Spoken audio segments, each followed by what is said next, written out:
Police officer smirks at black woman on trial, not knowing she's a Secret Service operative.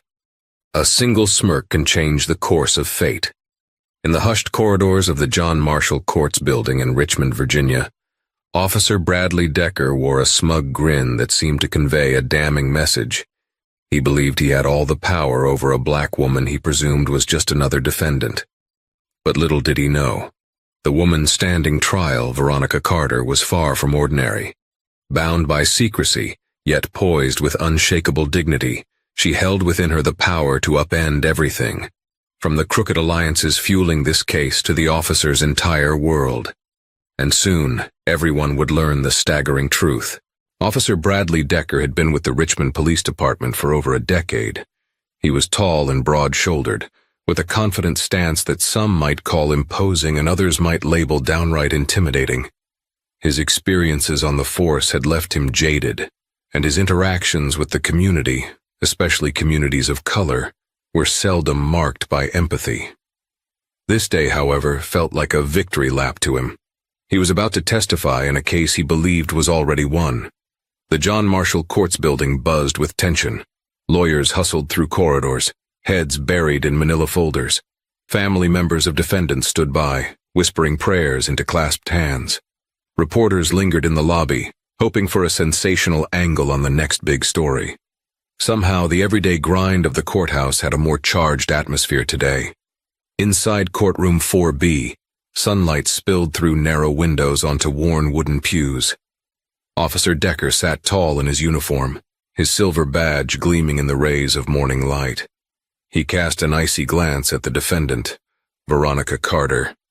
She was a black woman in her early 30s with a regal posture and a quiet sense of confidence. She wore a simple white blouse beneath a navy blazer, her hair in a neat bun. Despite the charges leveled against her, she appeared calm, as though neither the judge nor Decker's presence shook her. To the officer, this was merely another open and shut case, a suspect accused of assaulting a fellow officer and resisting arrest. The official report said Veronica Carter had obstructed a police investigation, assaulted Officer Decker's partner, and attempted to flee the scene. But these allegations had yet to be questioned in detail. The prosecution looked confident. The defense attorney, a wiry man named Isaac Chandler, sat beside Veronica, flipping through notes. He periodically glanced at his client with an air of uneasy concern, almost as if he didn't quite believe all she'd told him. Decker spotted Veronica calmly smoothing a crease on her blazer. Something about her measured demeanor grated on him. He found himself smirking, certain this would be a slam dunk. She looked too composed for someone about to face what could be a lengthy sentence. He figured she was in denial, or better yet, that she just didn't grasp the magnitude of her predicament. Judge Harriet Lancaster, known for her strict approach to court proceedings, cleared her throat and brought the room to order. The clerk announced the case. The Commonwealth of Virginia versus Veronica Carter. A hush spread across the gallery, and for a moment, all eyes fell on the defendant. She blinked once, lifted her chin, and stared straight ahead. Officer Decker, Judge Lancaster began, adjusting her reading glasses, you will have an opportunity to present your testimony. I trust you understand the seriousness of these proceedings. Decker nodded. Yes, Your Honor. He flashed that same knowing grin as he stood from the bench. The Commonwealth attorney, Margaret Fisher, stepped up to the podium. She was a middle-aged woman who exuded competence, with a notebook brimming with questions and references to body cam footage. She approached Decker gently, as though they'd rehearsed this dance many times before. Officer Decker, please state your name and occupation for the record. He spoke clearly, shoulders squared. I'm Officer Bradley Decker, Richmond Police Department. Been serving for about 10 years now. Fisher nodded. Officer Decker, can you describe what happened on the night in question? He took a brief moment, as though conjuring a dramatic memory. Then, with steady confidence, he described how he and his partner responded to what they believed was suspicious activity in a downtown parking garage. He claimed that when they approached Veronica Carter for questioning, she refused to comply, became aggressive, and escalated the situation into a physical altercation. As Decker recounted his version, Veronica remained motionless. Her face betrayed no panic, no anger, not even a flicker of remorse, only a quiet intensity. Occasionally she would straighten her back or fold her hands in her lap, but otherwise she sat like a statue, absorbing every lie or half-truth he spun. Some of the jury members shifted uncomfortably. On the surface, the story sounded plausible enough, an officer being forced to defend himself against an uncooperative suspect. But for those really paying attention, there was something off about the narrative. Decker was too smooth, too rehearsed. Then it happened. As Officer Decker wrapped up his direct testimony, he looked directly at Veronica and let a small, condescending smirk slip. He fully expected the defense to come off as weak or desperate. He had no idea that the woman he was smirking at wasn't just any defendant. She had a past, one more complex and dangerous than any suspect he'd ever handled. And that smirk would soon become the catalyst for an unraveling he could never have imagined. It all started 2 months earlier. Veronica Carter had arrived in Richmond under the official guise of a teacher relocating from Atlanta. She leased a modest apartment near Church Hill, and quickly became a familiar face at a local cafe on East Broad Street, where she'd order a cappuccino every morning. She wore subdued outfits, carried a stack of books, and introduced herself as someone new in town looking to settle quietly into a teaching career. No one knew that Veronica Carter had left behind a storied career in Washington, D.C., nor that she was still actively employed by the U.S. Secret Service. Only her immediate superiors and select individuals in the Department of Homeland Security were aware of her real identity. Her current mission: infiltrate a dangerous ring of arms traffickers with suspected ties to a corrupt local official who was rumored to have connections with certain members of the police force. The job demanded airtight secrecy. Not even the Richmond Police Department was informed of her presence or assignment. Yet the situation quickly became complicated. While Veronica combed through contacts, disguised as a curious new teacher eager to explore her new city, she stumbled upon a series of suspicious transactions at a local bar near the James River.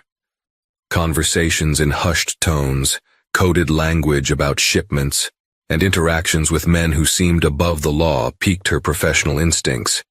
She discovered that these men were funneling illegal arms and laundering money through a chain of local businesses, all under the nose of unsuspecting authorities. But it wasn't only local corruption that had her concerned. Some chatter suggested a more disturbing link. Certain corrupt cops might be complicit. Though unverified, it was precisely the sort of leak that threatened the success and safety of her mission. Stopping arms traffickers with possible police protection was riskier than any infiltration she'd done before. Veronica reported her findings to her immediate supervisor, Special Agent Darrell Whitmore, stationed at the Secret Service's field office in Richmond. He was the only one in the city who knew her true purpose. Their communications were sparse, coded, and always carefully orchestrated. If one piece of their conversation went public, her cover would be blown, and her life could be at risk. Still, Veronica pressed onward. Late-night visits to questionable bars and clandestine rendezvous were her routine, always blending in, always listening. On one such night, she traced a particularly suspicious group to a deserted parking garage downtown. She knew from her earlier intel that they were set to meet a middleman suspected of distributing unregistered firearms. The plan was for her to intercept them quietly, gathering photographic evidence of the exchange before vanishing unseen. However, fate had other plans. Officer Decker and his partner, Officer Theo Morales, responded to a different call in the vicinity. Some routine complaint about suspicious behavior in the parking structure. They were in the wrong place at the wrong time, from Veronica's perspective. She spotted them just as she'd positioned her phone to take pictures. One miscalculation. The reflection off her lens caught Decker's eye. "Hey, you there!" she heard him yell. She froze, cursing her luck. The last thing she needed was the local police interfering or, worse, discovering her camera footage. She was certain that Decker was oblivious to the illegal deal going down on the other side of the parking lot. But if the traffickers realized the police were closing in, They might slip away or eliminate any threats, her included. Veronica tried to remain inconspicuous, turning away as if she were just an innocent civilian, but Decker approached her with a stern face while Morales scanned the area. "What are you doing here?" Decker demanded. "I'm just walking home," Veronica improvised, trying to sound confused and harmless. "Is there something wrong, officer?" He didn't buy it. Perhaps it was her slight hesitation or the glint of her phone's camera. He decided she was lying. When he tried to grab her phone, Veronica instinctively pulled back. She had critical evidence on it, proof that could dismantle a sprawling arms network. If the cops found it, her mission could be compromised, especially if they themselves were corrupt. Decker's partner, Morales, seemed less aggressive at first, but the situation escalated quickly. In a flurry of movement, Decker wrestled for her phone. She twisted away. Morales, startled, reached to restrain her. For a moment, the three of them were locked in a frantic struggle. Veronica managed to sidestep Morales, ensuring he didn't see the photos, but in the process, a scuffle erupted. The men soon overpowered her, pinned her arms behind her back, and slammed her against a concrete pillar. Morales's radio crackled. He called in a suspect in custody. Veronica's cover threatened to unravel right then and there. She told them they were making a mistake, that she was on official business. But of course, how could she admit the truth? Legally, she was not even allowed to inform local authorities of her Secret Service status unless absolutely necessary, and only through official channels. Moments later, with her phone confiscated, Veronica was escorted into a squad car. She knew her mission was in jeopardy. Worse yet, the traffickers she had been trailing got spooked by the arrival of the patrol car and scattered into the night. The arrest was humiliating, especially because she couldn't reveal a single detail that might exonerate her. That fateful night had led her to the seat in courtroom 4B. She now faced charges of assaulting an officer and resisting arrest. With no local police cooperation, no time to escalate through her chain of command, she had no easy way to explain her presence in that parking garage. And thus began the legal nightmare that Officer Decker believed was purely a matter of a violent suspect resisting lawful orders. The trial's first day brought a mixture of dread and anticipation. Veronica's defense attorney, Isaac Chandler, had been hired discreetly by the Secret Service through a confidential arrangement. Chandler had a respectable reputation, but he lacked the typical bravado of high-profile defense lawyers. Instead, he was meticulous, quietly listening to every word the prosecution spoke, biding his time. The problem was that Veronica's entire mission, her identity, her chain of command, was classified at a level that made it nearly impossible to mount a conventional defense. Judge Lancaster was known for her zero-tolerance approach to nonsense. She didn't care about extraneous details or emotional appeals. She wanted facts and facts alone. From the onset, she sensed something unusual in Veronica's demeanor and the swirl of tension around the case. But she made no comment. She simply proceeded in her standard, disciplined manner. Officer Decker's direct testimony wrapped up the morning session. He painted a polished picture of a routine patrol gone wrong. The suspect was loitering, he claimed, acting suspiciously, and when we tried to question her, she became violent. His voice was steady, well-practiced. In describing the violent nature of Veronica, his language grew sharper, focusing on how she allegedly threw punches and threatened them, tactics that seemed carefully designed to inflame the jury. At times, Decker's recounting tiptoed close to hyperbole, but not so blatantly that the judge would intervene. Next, Margaret Fisher introduced physical evidence, an evidence bag containing Veronica's phone. It had been seized at the time of her arrest. The phone was locked, and so far no one had successfully gained access. The prosecution contended that the phone could have contained sensitive or incriminating data about the suspect's activities. Fisher emphasized that Veronica had resisted any attempts to unlock it. Veronica watched quietly. She knew the phone was a bombshell, but not in the way Fisher thought. Inside were incriminating videos and photographs of the arms traffickers. If the phone were accessed by the wrong people, particularly if there were corrupt officers involved, her evidence could vanish. or be used against her in a twisted narrative. She had to rely on Agent Whitmore to coordinate the phone's retrieval and decryption under official Secret Service protocols. But so far she'd heard no updates. She remained in limbo, forced to watch the prosecution paint her as a violent suspect who had something to hide. Finally, Chandler stood for cross-examination. He walked up to Officer Decker with a calm, measured pace and tapped his pen lightly against the podium.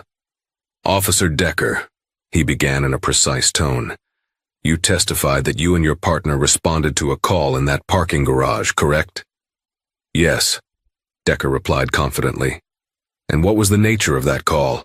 Chandler asked, voice unwavering. "A report of a suspicious person hanging around near vehicles." Chandler nodded as if this was expected. "And did you see any other suspicious individuals in the garage that evening?" Decker stiffened. "Not that I recall." Chandler gave a small, almost imperceptible smile. "So you're certain? No one else was behaving oddly except for my client?" Decker shrugged. "There might have been a few people walking around, but nobody as suspicious as Miss Carter. She was the one using her phone in a manner that made us concerned." Chandler made a note. "Did Miss Carter ever verbally threaten you or your partner?" Decker paused, just briefly enough that the courtroom's collective ears perked up. "She was belligerent," he finally said. "She refused to comply with our instructions and fought back when we tried to detain her." "So she was belligerent," Chandler repeated. "But a verbal threat? Did she say something like, 'I'm going to harm you'? Or 'I'll kill you'? Any direct threat?" Decker's jaw tightened. "I don't recall the exact words, but it was definitely threatening. She was resisting arrest." For a moment, Chandler considered pressing harder on the point of threat, but he knew it would be more effective to highlight other inconsistencies down the line. He pivoted. "Officer Decker, is it fair to say that you and your partner never actually found any evidence of a crime committed by Miss Carter before deciding to arrest her?" "Objection," Fisher interjected. "Calls for a conclusion on probable cause." Judge Lancaster narrowed her gaze. "Overruled. The witness can answer. Proceed, Officer Decker." "We believed we had enough probable cause," Decker said, his voice tinged with annoyance. "She resisted, that's a crime in itself." "Understood," Chandler responded. "No further questions at this time, Your Honor." The afternoon recess was called. As Veronica walked out of the courtroom with Isaac Chandler by her side, a few journalists called her name, peppering her with questions. She ignored them, maintaining her composure. For a second, she glanced at Decker across the hallway. There was that smirk again. He was basking in his supposed triumph. Little did he know that his carefully woven story stood on an ever-crumbling foundation. One strategic move and the entire narrative would implode, and he certainly had no idea that the woman he dismissed as just another perp was backed by the authority of an elite federal agency with a direct line to the White House. During the recess, Veronica sat in a small side room designated for attorney-client meetings. A single overhead light illuminated the table where Isaac Chandler arranged his notes. The corridor outside buzzed with lawyers updating clients, but inside this room, only hushed conversation reigned. "Veronica, we need another angle," Chandler said, gently shutting the door behind him. "If we keep going like this, Decker's story might influence the jury enough for a conviction, or at least a hung jury. We need hard evidence to contradict them." Veronica squared her shoulders. She knew he was right. Agent Whitmore is trying to secure official approval to intervene, but that process moves slowly. She whispered, "If we reveal my status prematurely, this entire mission is compromised. The individuals we're hunting will scatter, and some of them might be embedded in local law enforcement." Chandler leaned forward. "And if the wrong cops are in on it, they'll burn your evidence. Or worse, arrange for a mishap while you're still in custody. Is that correct?" "Exactly," Veronica replied, her voice grim. "I need time, and if necessary, we might have to blow my cover in a controlled manner, but not yet." A tense silence hung between them. Chandler raked a hand through his hair. "We can argue self-defense. We can poke holes in Decker's testimony. But without the real reason you were there, the jury might see you as the aggressor. Juries generally side with cops unless there's a glaring error or contradictory evidence. Veronica nodded. I understand. But if the phone's data is legally accessed by the Secret Service, that might vindicate me without revealing all the details of my identity. We just need proof that I was observing a criminal transaction. Footage that shows I wasn't engaging in any illegal activity.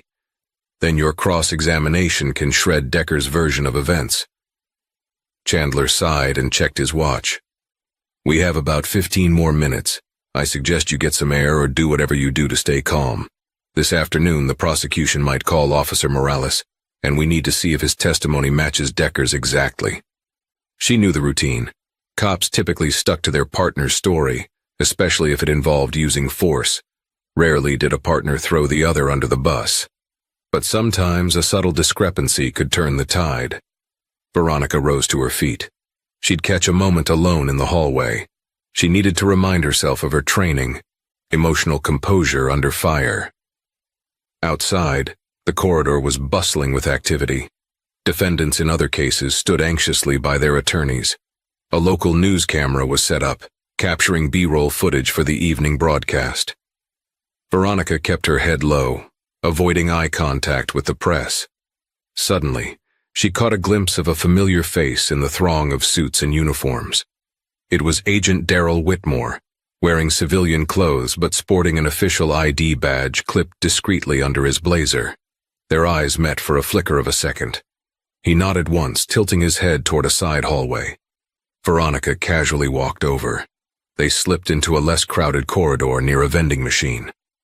Whitmore handed her a bottle of water and spoke in a low tone. I'm making progress on getting your phone back into Secret Service custody. We've filed a petition with the judge to have it analyzed, citing a possible national security angle. But the local prosecutors aren't exactly quick to sign off. They're suspicious.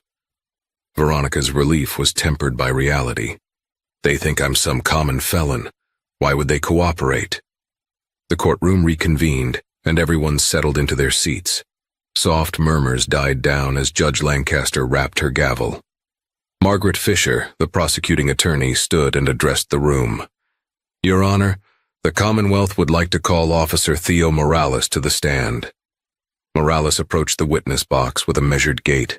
He was younger than Decker, probably in his late 20s, with a lean build and cautious eyes. He took the oath, then sat down, glancing briefly at Veronica before focusing on Fisher. Officer Morales, Fisher began. Please state your name and occupation. He cleared his throat. My name is Theodore Morales, and I'm an officer with the Richmond Police Department. I've been on the force for 5 years. Fisher nodded, looking at him kindly. Could you describe your role on the night of the alleged incident involving Miss Veronica Carter? Morales cast another quick look at Veronica, then returned his gaze to Fisher. We were responding to a call about suspicious behavior in a parking garage downtown. Officer Decker and I arrived on the scene together. And what happened then? Fisher prompted.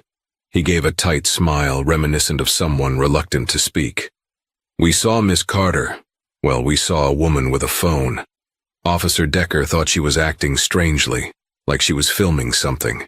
He went over to talk to her while I did a quick perimeter check. Fisher leaned in. And at what point did the situation escalate? Morales paused. Officer Decker called me over because he said the suspect refused to answer his questions and tried to walk away. When I arrived, there was a struggle. Ms. Carter, tried to push past us, and in the process, we had to subdue her. Fisher turned to the jury, letting the statement hang for effect. Then she resumed. Would you say Miss Carter was aggressive? Morales hesitated. She was resisting. I'm not sure if I'd characterize it as outright aggression at first, but it definitely turned physical. The distinction seemed subtle, but it was not lost on those watching. Decker had painted Veronica as violently hostile from the start. Morales's wording was more measured. Fisher, sensing the need to steer him back on script, moved in swiftly. So you'd agree there was physical contact initiated by Miss Carter, which then forced you to act in self-defense, correct? Yes, ma'am, Morales said, although he sounded less certain than Decker. Fisher nodded, satisfied. No further questions at this time, Your Honor. Chandler stood for cross-examination, adjusting his tie. Officer Morales, he began softly, you mentioned that you did a perimeter check before joining Officer Decker. Did you notice anything unusual around the garage? Morales furrowed his brow. There were some cars and a few people leaving, but nothing I could pinpoint as criminal activity. Did you notice any individuals who appeared to be exchanging items or engaging in a transaction? Chandler pressed. No, sir, Morales replied, shifting in his seat. I only saw Miss Carter after Officer Decker called me over. Chandler's expression was neutral.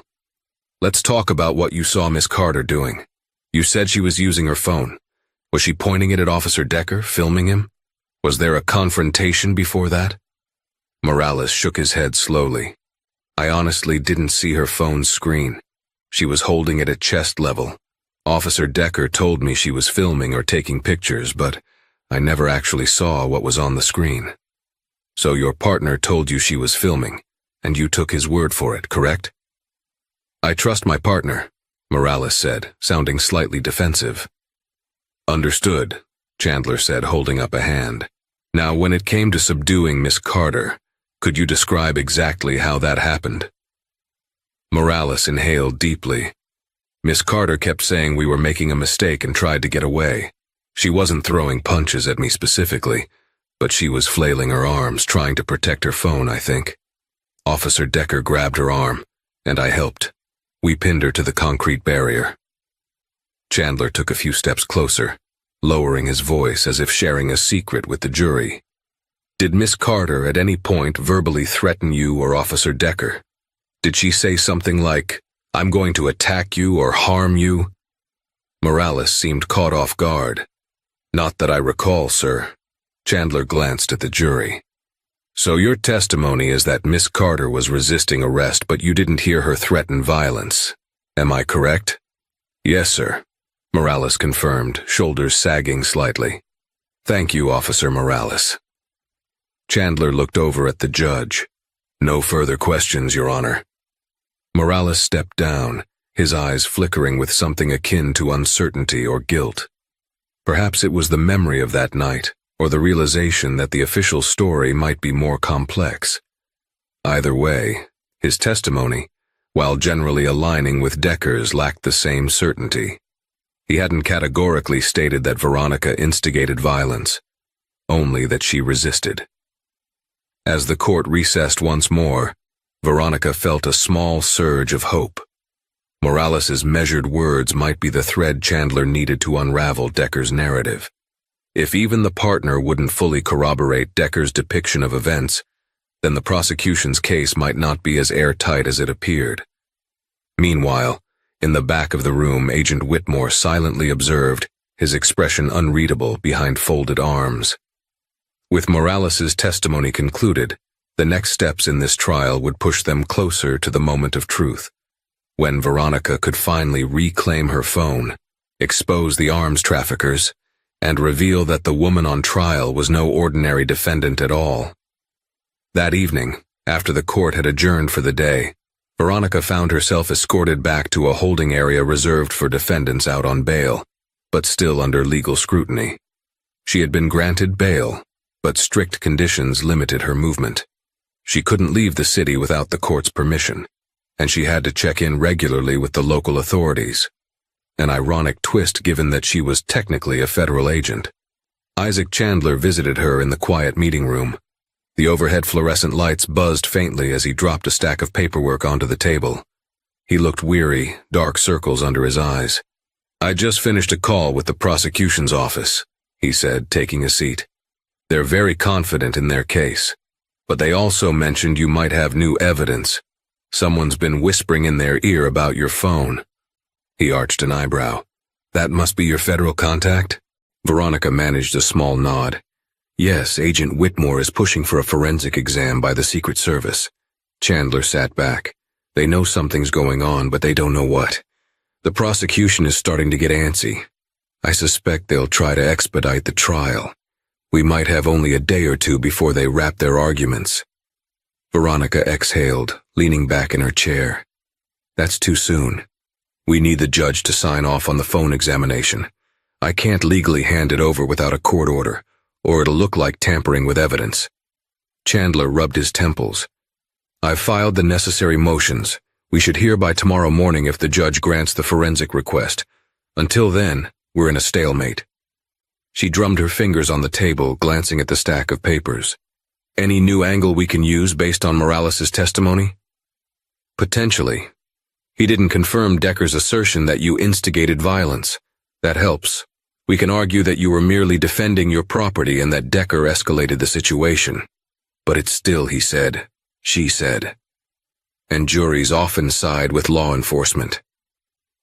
Veronica's gaze hardened. Decker's not untouchable. If I can show what really happened in that garage, the entire jury's perspective changes. Chandler nodded. We just have to survive until then. Outside, the hallway bustled with attorneys packing up for the night. Veronica could hear the echo of footsteps and the occasional snatch of conversation. Then came a familiar voice from behind the door. Mind if I come in? Agent Whitmore stepped inside, closing the door gently. He offered Chandler a polite nod.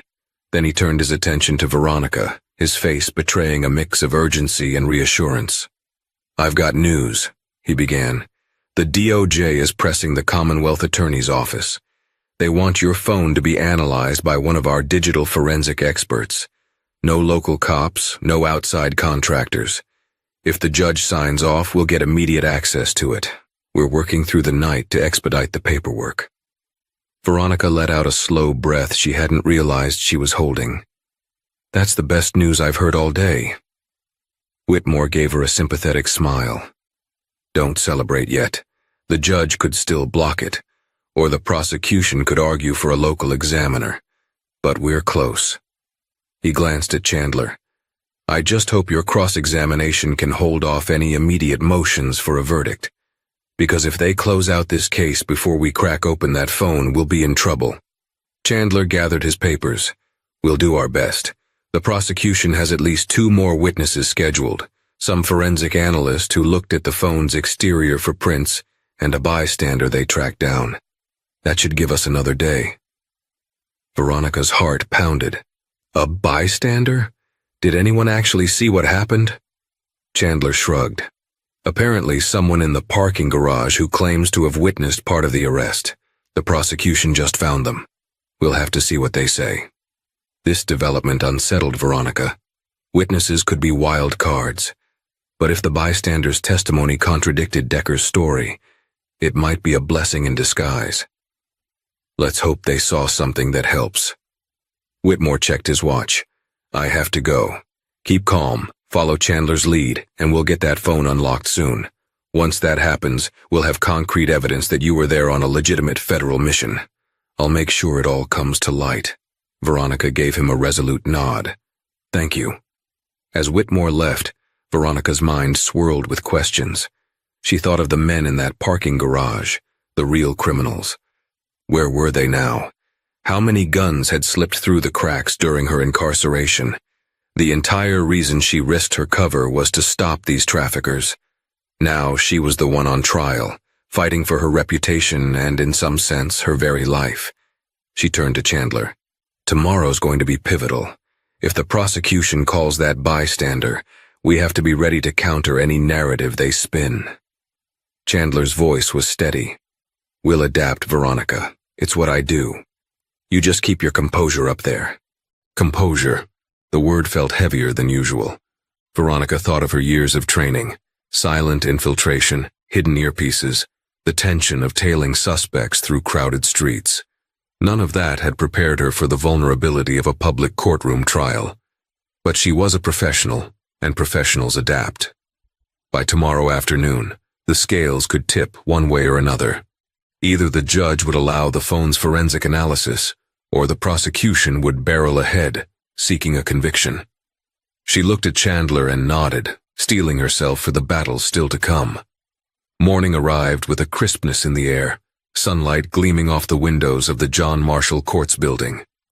Veronica found herself once again in the defendant's seat, the overhead lights making the wood-paneled walls glow. Isaac Chandler meticulously reorganized his files, preparing for whatever curveballs the prosecution might throw. Judge Lancaster took her seat and, after the usual formalities, signaled to Margaret Fisher. The prosecutor stood. "Your Honor, the Commonwealth calls Jennifer Perez to the stand." A woman in her mid-20s, dressed in business casual attire, stepped forward. She had short brown hair and an anxious expression. Once sworn in, Fisher began. "Miss Perez, could you tell us where you were on the night in question?" Jennifer spoke softly but clearly. "I was visiting a friend who lives downtown. I parked in that garage. When I was walking to my car, I saw flashing lights and heard a commotion." Fisher nodded. "And could you describe what you saw specifically?" Jennifer glanced at Veronica and then at Decker, swallowing hard. "I saw two officers struggling with a woman. Her. At first, I wasn't sure what was happening, but it looked like the woman was trying to keep something away from them. Her phone, I think." "And how did the officers respond?" Fisher prompted. Jennifer hesitated, looking uncomfortable. "They pinned her against a wall. She yelled something about, 'You don't understand. I have authorization.'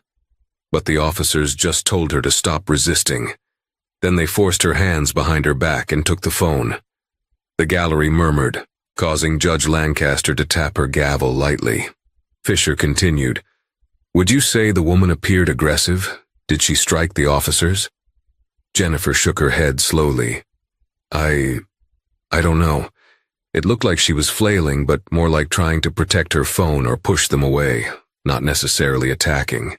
She was definitely not calm, but I can't say she was throwing punches or anything." Veronica felt a strange sense of relief. Maybe this witness would bolster her case more than the prosecution realized. Fisher attempted to salvage the moment. "Miss Perez, did you see who initiated physical contact?" Jennifer looked at Decker, then Morales. "I'm not sure. By the time I got there, all three of them were tangled up, but the officers seemed to be the ones grabbing her." Fisher pursed her lips. "No further questions, Your Honor." The prosecutor returned to her seat with a guarded expression, uncertain if this witness had helped or harmed their narrative. Chandler strode to the podium. "Miss Perez, thank you for your time. When you arrived, you said you heard Miss Carter mentioning authorization. Could you elaborate?" Jennifer furrowed her brow, recalling the moment. She said something like, "You can't do this. I'm on official business." Or maybe I have authorization. It was all happening so quickly, but I remember her sounding urgent, like she wanted to explain. Chandler gave a mild nod. "Did you hear Officer Decker or Officer Morales ask her any questions about it?" She shook her head. "No. It all happened so fast. They just kept telling her to stop resisting." Chandler flipped through his notes. "So from your perspective, Miss Carter was trying to communicate something important, but the officers didn't listen. Is that correct?" "Yes, that's how it seemed. That's—" Chandler offered a warm smile. "Thank you, Miss Perez. No further questions, Your Honor." Judge Lancaster looked thoughtful, as if evaluating how this testimony fit into the broader puzzle. Jennifer Perez stepped down, glancing once more at Veronica. The young woman looked sympathetic, as though wishing she could do more to help. When the witness was gone, Judge Lancaster turned to the attorneys. "Miss Fisher, any additional witnesses?" Fisher shuffled her papers. "One more, Your Honor.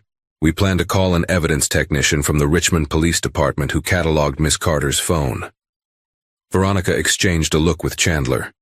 This was likely the moment they'd been waiting for, another opening to push for the phone's forensic analysis by the Secret Service. Sure enough, once the technician took the stand, Fisher asked standard questions about the chain of custody for the phone. Then Chandler sprang into action. He requested a sidebar with the judge. The attorneys approached the bench, speaking in low tones. Veronica watched as Chandler argued vigorously, presumably urging that the phone be examined by a specialized team, given the potential for exonerating evidence. Fisher scowled, but after several tense minutes, Judge Lancaster cleared her throat. "Counselors," the judge said, her voice carrying the authority that made her reputation formidable, "I have decided that a neutral forensic analysis is warranted. The phone is central to the matter at hand, and Miss Carter claims it contains exculpatory information. We will allow an expert from the U.S. Secret Service, under supervision of this court and with cooperation from local authorities, to examine the device. Court will be in recess until the analysis is complete. I expect a report by tomorrow. A wave of relief swept through Veronica. Finally, they had the green light. She cast her gaze toward Decker. His expression darkened. That confident smirk was gone, replaced by uncertainty. And in that instant, a flicker of fear seemed to cross his eyes. Fear that the truth might surface and dismantle his carefully constructed narrative. Judge Lancaster slammed her gavel lightly. We stand in recess. Return tomorrow at 9. The jury was escorted out and Veronica remained seated, letting the tension of the moment dissipate. This was her chance. The moment she'd been hoping for since that awful night in the parking garage. Soon, the phone's contents would tell their story, and the real criminals lurking in Richmond's shadows might finally be exposed. That afternoon, a hush settled over the otherwise bustling courthouse. Veronica sat in a small conference room reserved for the phone's forensic analysis. Agent Whitmore stood beside her, his posture stoic, while a Secret Service digital forensic expert named Gavin Adams methodically connected cables and devices to the seized phone. A Richmond Police Department officer supervised from a distance, as per the judge's orders to ensure proper protocol. Veronica's heart pounded. She'd stored crucial evidence on that phone, secretly taken pictures of men exchanging unmarked crates, presumably containing firearms, and the license plates of vehicles she suspected were part of the smuggling operation. If the phone's data had survived, it would reveal everything she'd risked her mission to secure. Chandler entered, carrying a briefcase of documents. He gave Veronica a reassuring nod. "Gavin, how's it look?" Gavin tapped at his laptop, lips pursed.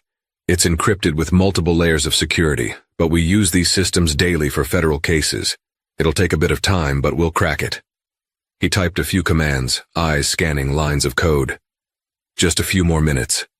Meanwhile, the Richmond officer in the corner, Sergeant Quinn, shifted uneasily. He looked as though he'd rather be anywhere else. Watching a federal agent override phone security protocols likely wasn't part of his usual routine. Finally, Gavin's shoulders relaxed. "We're in." With a click, he gestured for Veronica to step closer. She inhaled, stepping up to the laptop. The screen displayed a gallery of images. Some were from her daily life, pictures of coffee cups, scenic views of the James River. Then came the covert shots, blurry but still decipherable images of men in dark jackets. Another series showed crates being loaded into a black SUV, license plates partially visible. Gavin's eyebrows rose. "This is pretty significant. You have timestamps, geotags. Enough for an investigation, maybe more. The metadata indicates these photos were taken right before your arrest." Veronica let out a breath she'd been holding. "Can you pull the videos?" Gavin nodded, navigating to a folder. Moments later, a video popped up. Shaky footage of a man with a scar running down his left cheek, handing over a thick envelope to another unidentified figure.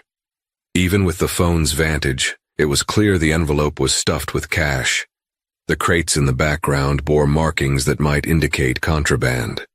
The audio, though muffled, captured snippets of conversation, references to a shipment and next drop. It was all the evidence Veronica needed to prove she was there on legitimate business, though the sensitive nature of her mission and the possibility of corruption within the local police force meant not everyone could be trusted with the raw footage. Whitmore exchanged a grave look with her. "We'll keep these files in a secure location. The judge only needs to see the relevant bits, enough to confirm your story. But we also need to forward some of this to Homeland Security. This is bigger than just an assault charge." The adrenaline surged in Veronica's veins. "So now we can prove I wasn't there to commit a crime. I was there to gather intel on a significant smuggling ring. Decker and Morales disrupted a federal operation." Chandler leaned in to watch the video. "This changes everything," he murmured. Sergeant Quinn cleared his throat. "Well, I'll have to report this, but you do have a court order, so it's all legal. He seemed uneasy, as though questioning whether he really wanted to wade into the ramifications of a possibly corrupt officer. Whitmore nodded. We'll ensure it's done by the book, but we appreciate your cooperation, Sergeant. Quinn gave a stiff nod, stepping out of the room to make a call. Meanwhile, Gavin began cataloging the files. Chandler pulled Veronica aside, a spark of triumph lighting his eyes. We'll present this in court. We can't reveal the entire mission, but this is enough to show you're a federal agent investigating a serious crime. Plus, it proves you had no motive to assault any officer. Veronica felt a wave of relief so powerful that it threatened to buckle her knees. Finally, she whispered. Finally, we can clear this up. But even as joy flooded her, a new worry surfaced. Decker. If he realized the phone contained incriminating evidence that might implicate him if he'd knowingly or unknowingly aided criminals, he could become desperate. The same smirk that once made her blood boil was nowhere to be seen now. She sensed the tide shifting, and in that shift, the possibility of danger grew. Still, she reminded herself, she was an officer of the United States Secret Service, trained to handle adversity and risk. Decker might try something, but she wasn't powerless. This time the system was working in her favor, and soon the entire courtroom would see the truth. The next morning, the courtroom brimmed with anticipation. Word had spread that a significant piece of evidence would be presented. Reporters thronged the hallway, cameras poised for the next bombshell in a case that had, until now, seemed like a routine assault on a police officer. Judge Lancaster took her seat and wasted no time. Counsel, I understand we have new evidence to review. Chandler stood, his manner confident but controlled. Yes, Your Honor. With the court's permission, I would like to present the findings from the forensic examination of Miss Carter's phone. Margaret Fisher looked uneasy. She likely hadn't had ample time to counter whatever the phone might reveal. The judge motioned for Chandler to proceed. Agent Whitmore, seated discreetly in the gallery, made eye contact with Veronica, giving her a subtle nod. Chandler approached a large video monitor set up for evidence display. Your Honor, the phone contains photographic and video evidence recorded shortly before Miss Carter's arrest. We have reason to believe it shows her observing a criminal transaction, which would clarify her presence in the parking garage. In the interest of time, we've excerpted a few key clips. He clicked a remote, and the monitor sprang to life. The jury leaned forward. The prosecution watched with growing trepidation. Officer Decker, sitting at the prosecution's side, stared at the screen, his face blanching. The first video clip played, shaky footage of men unloading a crate from a black SUV. One man accepted a thick envelope of cash from another. The audio was faint, but words like shipment, next drop, and keep it quiet were discernible. Chandler paused the video. Miss Carter recorded this as part of a federal investigation. She was acting under the authority of the U.S. Secret Service, investigating a suspected arms trafficking ring. The men in these images are believed to be involved in illegal weapons smuggling, and Miss Carter's mission was to document this exchange. He cleared his throat. Therefore, her actions were not only lawful but part of a critical federal operation. She did not instigate any assault on officers. Rather, she was in the process of gathering intel. An audible murmur rippled through the courtroom. Judge Lancaster raised an eyebrow, clearly intrigued. Fisher hastened to her feet, trying to salvage the prosecution's stance. Your Honor, we've not received any official documentation stating Miss Carter's affiliation with the Secret Service. That was Whitmore's cue. He stood, identifying himself formally. Your Honor, I'm Special Agent Darrell Whitmore, U.S. Secret Service. Due to the sensitive nature of Miss Carter's assignment, her identity was classified.